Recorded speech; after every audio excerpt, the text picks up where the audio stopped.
Hello दोस्तों, मैं मुनीश कुमार आज फिर हाजिर हूँ आप लोगों के लिए एक नई इंसाइट लेकर। जैसा कि आप लोगों को पता है कि मेरे चैनल का नाम है फाइनेंशियल इंसाइट्स, मुनीश कुमार के फाइनेंशियल इंसाइट्स। और मैं डेली इस पर एक इंसाइट, एक फाइनेंस रिलेटेड इंसाइट अपलोड करता हूँ, जो कि आपके लाइफ में, आपके डिसीजन लेने के लिए, आपकी नॉलेज के लिए बहुत ज़रूरी हो सकती है। तो आज की जो फाइनेंशियल इंसाइट है, मैं आप लोगों के साथ शेयर करूंगा। जो इन्फ्लेशन है, महंगाई किसी भी एक आम आदमी को, एक कॉमन मैन को कैसे इम्पैक्ट करती है और उसकी लाइफ में ये कैसे महंगाई जो है वो कैसे एक आम आदमी को इम्पैक्ट करती है और कैसे उसकी जो इन्वेस्टमेंट है या सेविंग है उसको कम करती है।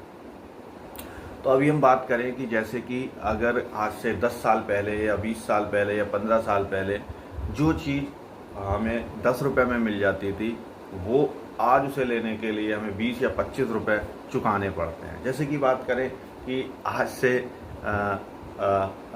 15 साल पहले जब मैं कोचिंग करता था, मैं पढ़ता था, तो उस कोचिंग का जो मुझे देना पड़ता था वो 150 या 200 रुपये होता था। लेकिन आज वही कोचिंग अगर कोई बच्चा पढ़ने जाता है तो उसको 800 से 1000 रुपये पे करने पड़ते हैं। तो ये ऐसा क्या हुआ कि उसको उसकी कीमत बढ़ गई, उसको ज़्यादा पे करना पड़ता है। तो ये एक आम आदमी जो है वो लंबे समय में उस चीज़ को डिटरमाइन नहीं कर पाता, लेकिन ये उसकी लाइफ को बहुत ज़्यादा इम्पैक्ट करती है इन्फ्लेशन। तो अब जो एक नॉर्मल आदमी होता है वो अपने पैसे को जहाँ डिप्लॉय करता है, जहाँ लगाता है, उसको महंगाई कैसे कम करती है उसके बारे में चर्चा करेंगे। तो सबसे पहले जो आम आदमी, जो एक नॉर्मल मैन अपने पैसे को डिप्लॉय करता है, जैसे कि saving account, fix deposit, NSC, PPF, EPF, post office saving scheme, SCSS, SSY, Sukanya Samriddhi Yojana, या government bonds, RBI bonds, KVP, EPF, NPS आदि। इन सभी की बात करूं तो ये सभी जितनी भी स्कीम्स हैं, इनमें किसी में भी 8 या 8.5% से, एनपीएस को छोड़ दिया जाए क्योंकि एनपीएस थोड़ा सा मार्केट में भी रहता है कुछ पोर्शन, तो इसमें 9-9.25%। और बाकी सारी स्कीम्स में जितनी भी मैंने नाम लिया, उन सभी में कोई भी स्कीम आपको 8 या 8.5% से ज़्यादा इंटरेस्ट नहीं देती, आपको 8 या 8.5% से ज़्यादा रिटर्न नहीं देती। तो अब जो महंगाई है, आपका इन्फ्लेशन है, वो 6-6.5% तो इन्फ्लेशन ही रहता है। तो कैसे महंगाई को बीट किया जाए? जैसे कि 6-6.5%, अगर मान लिया आपने 8% का गेन किया, 8% का आपको रिटर्न मिला, 8% आपको इंटरेस्ट मिला क्या अपने पैसे पर, जो आपने बैंक में रखा या एनएससी किया या केपीपी किया या पीपीएफ किया, कहीं भी किसी भी इंस्ट्रूमेंट में हमने लगाया, तो उसमें जो आपको रिटर्न मिला 6-6.5%, तो जो आपका इन्फ्लेशन है वहाँ से कम हो जाता है। तो 1.5% या 2% ही आपका जो रिटर्न रहता है, जो कि एक्चुअल रिटर्न होता है।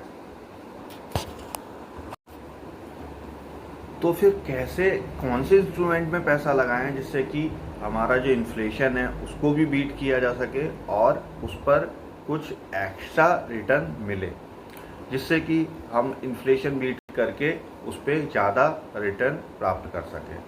तो एक ही इंस्ट्रूमेंट बचता है जो कि है स्टॉक मार्केट। लेकिन स्टॉक मार्केट में तो डर लगता है।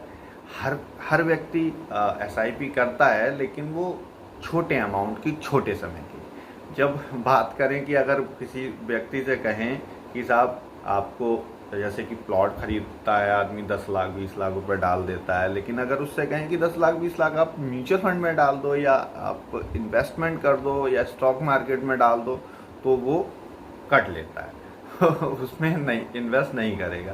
तो ऐसा क्यों?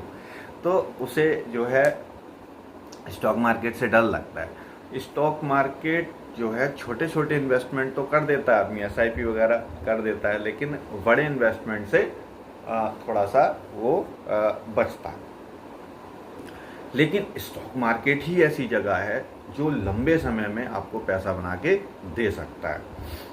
क्योंकि अगर सन 83 से लेके सन 84 से लेके अब तक अगर सेंसेक्स का रिटर्न देखें तो वो 100-150 रुपये की जो सेंसेक्स थी वो 80,000 के लगभग आ चुकी है, जो कि आपका 12-13% आपका जो है नॉमिनल ग्रोथ है उसकी।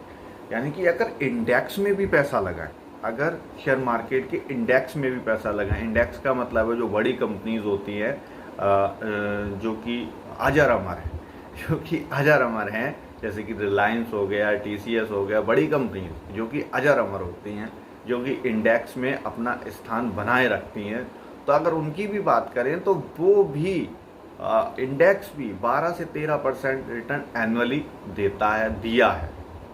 हाँ, तो 12-13% का 13% भी हमें रिटर्न मिल जाता है तो 6%, 6.5% अगर उसका क्या नाम है इन्फ्लेशन हटा दिया जाए, तब भी हमें एक्चुअल रिटर्न मिलता है वो हमें 7% के लगभग मिल जाता है।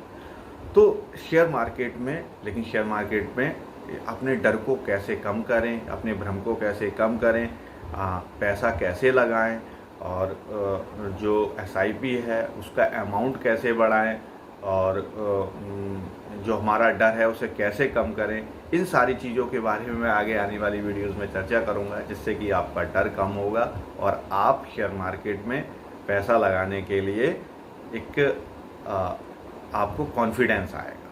Thank you.